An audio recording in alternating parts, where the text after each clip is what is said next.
Olá, vamos lá para o segundo vídeo, né? Dando continuidade. Os objetivos do planejamento e controle de capacidade. Né? Decisões tomadas por gerentes de produção no planejamento de suas políticas e capacidade afetarão diversos aspectos de desempenho, tais como custos, receitas, capital de giro, qualidade dos bens e serviços, velocidade de resposta, flexibilidade e confiabilidade do fornecimento.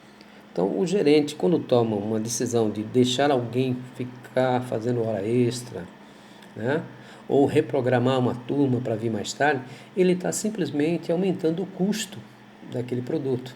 Né?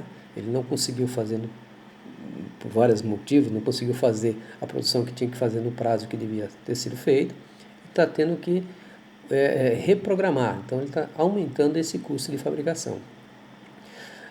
Isso pode impactar também nas receitas, né? Porque também se ele deixar de fazer, ele pode não entregar o produto.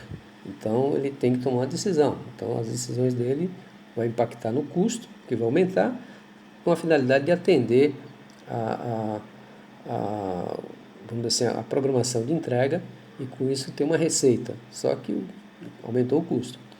Capital de giro, às vezes você pode tomar a decisão errada e colocar um produto, uma matéria-prima para ser usada que não deveria ter sido usada naquele momento e isso vai impactar lá na frente na falta de produto para um determinado material, né?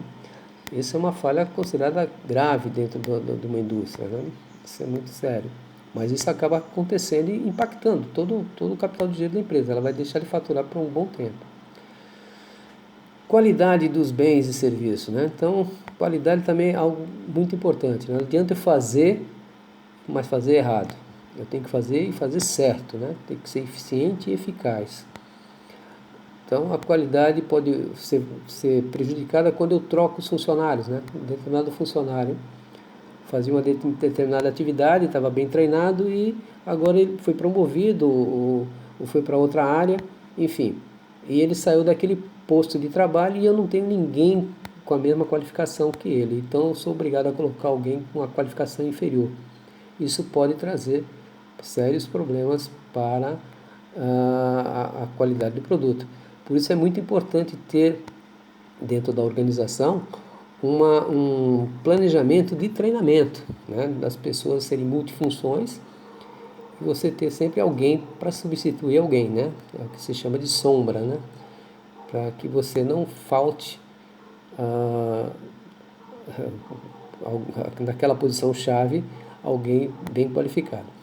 Velocidade de resposta também é muito importante, você ter velocidade de resposta para alterações, às vezes há uma mudança na programação e você tem que se reprogramar todo e dar a resposta. Flexibilidade e, claro, confiabilidade no fornecimento.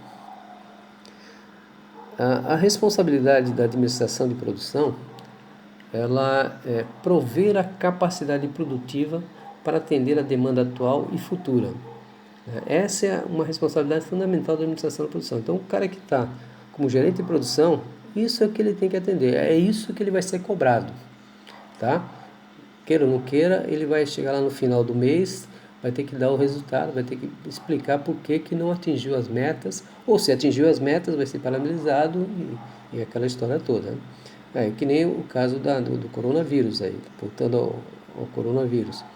O pessoal que está na frente tem a responsabilidade de gerenciar esse projeto coronavírus, eles têm que ter a responsabilidade fundamental de atender, né? No caso dele não é produzir, quer dizer, é produzir no sentido de atender o máximo possível de pessoas e salvar vidas, né? Quanto menos pessoas vier a falecer nesse processo da pandemia, vai ser sucesso ou não dessa equipe toda, tá certo? Mesmo pelo mais esforço que eles façam em termos de sempre poderia fazer um pouco mais. Na indústria também é assim, você sempre pode fazer um pouco mais, né?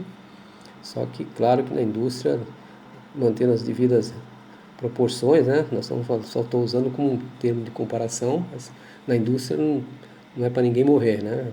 É só fazer ou não, entregar ou não.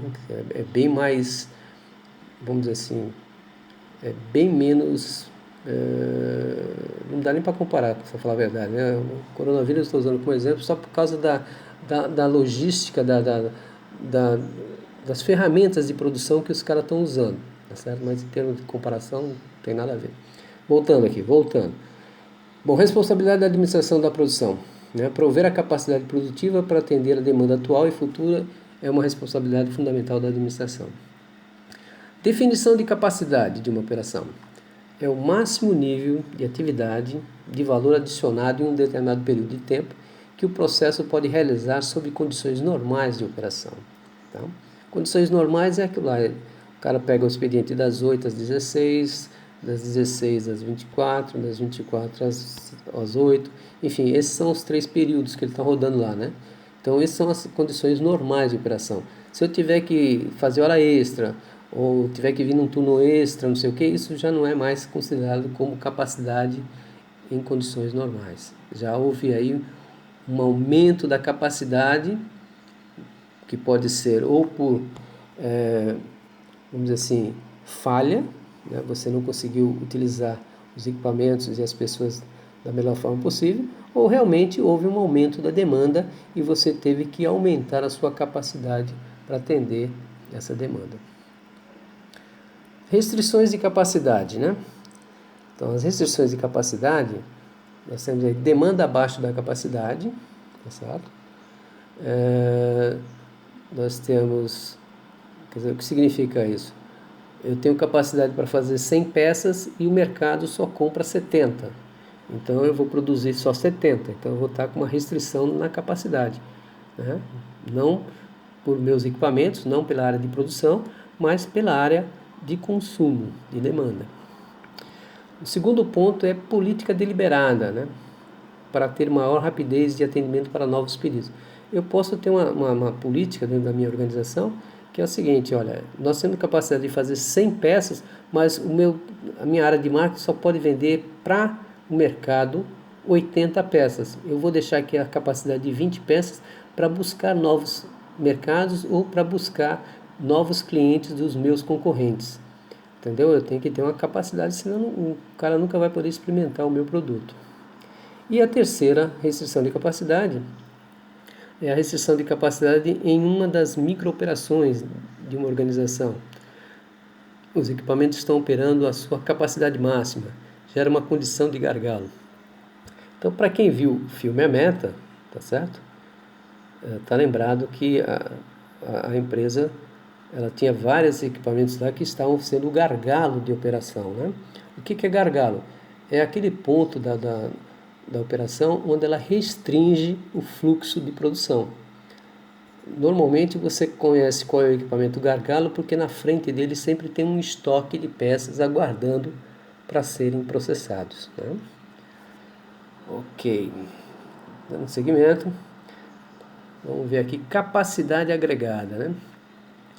Então, o termo agregado é quando a gente não entra muito no detalhe, a gente fala mais de uma forma macro, né? A demanda de capacidade agregada visa definir os níveis de capacidade no médio e curto prazos em termos agregados, né? Sem entrar no detalhe, né? Então, por exemplo, uma conversa de político aí, quando eu for eleito, nós vamos aumentar a capacidade de produção de soja para 500 toneladas por dia, enfim.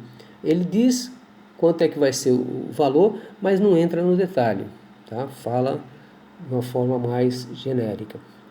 As tomadas de decisões de capacidade amplas e gerais, mas não se preocupa com todos os detalhes do produto e serviços individuais oferecidos, né? Como é que ele vai fazer aquelas 500 toneladas? Assume-se que o mix de diferentes produtos e serviços permanecerá relativamente constante durante o período de planejamento. Ou então o político diz, olha, a nossa safra vai aumentar em 20% na produção de grãos. Que grãos? Né? Arroz, milho, soja. Então não entra no detalhe, é uma forma agregada de se medir a capacidade, a demanda, né? Bom, capacidades agregadas. Visa definir os níveis de capacidade no médio e curto prazo em termos agregados. tomada de decisões de capacidade amplas e gerais, mas não se preocupam com todos os detalhes dos produtos e serviços individuais oferecidos, e assume-se que o mix de diferentes produtos e serviços permanecerá relativamente constante, o que nós vimos no slide anterior, né? Então, por exemplo, no hotel, a medida, né, de avaliação de capacidade é quartos ocupados por mês. Então ele ignora o número de hóspedes, ele quer saber quantos quartos foram ocupados por mês, né? Quarto e suas necessidades individuais. Então eu quero saber o seguinte: num hotel, quantos quartos foram ocupados durante o mês? O cara fala, foram ocupados 100 quartos, 200 quartos. E aí com isso a gente faz uma análise se está indo bem ou ruim, né? No mês de janeiro foi 100, no mês de fevereiro foi 80, no mês de março foi 200. Enfim, você consegue ter uma medida de capacidade. Na fábrica de malhas de lã, que é o outro exemplo do lado, a medida é unidade por mês. Ele ignora aí o tamanho, cores e variações de estilo. Então ele vai dizer quantas peças de malha foram fabricadas. Então foram fabricadas 2.000 peças de malha de lã. Não interessa o tamanho, não interessa a cor, 2.000 peças. Então é uma forma agregada de medir a capacidade. Na indústria, na produção de alumínio, a medida agregada é tonelada por mês, né? Ignora o tipo de liga, as variações de espessura e o tamanho dos lotes. Então, eu vou fazer quanto? Eu vou fazer 50 toneladas de alumínio por mês. Então, aí tem alumínio fino, alumínio grosso, chapa de alumínio, cantoneira de alumínio. Tem vários tipos de alumínio nessa produção que estão sem ser detalhados. Loja de varejistas, né? Medida é receita mensal. Ignora variações de gasto, número de itens e margem bruta dos itens por transação do cliente. Então não me interessa quanto é que você gastou, eu quero saber assim, quanto é que foi o faturamento dessa empresa, tá certo? Bom, eu vou dar uma paradinha aqui, também por causa do tempo, e a gente já volta em seguida.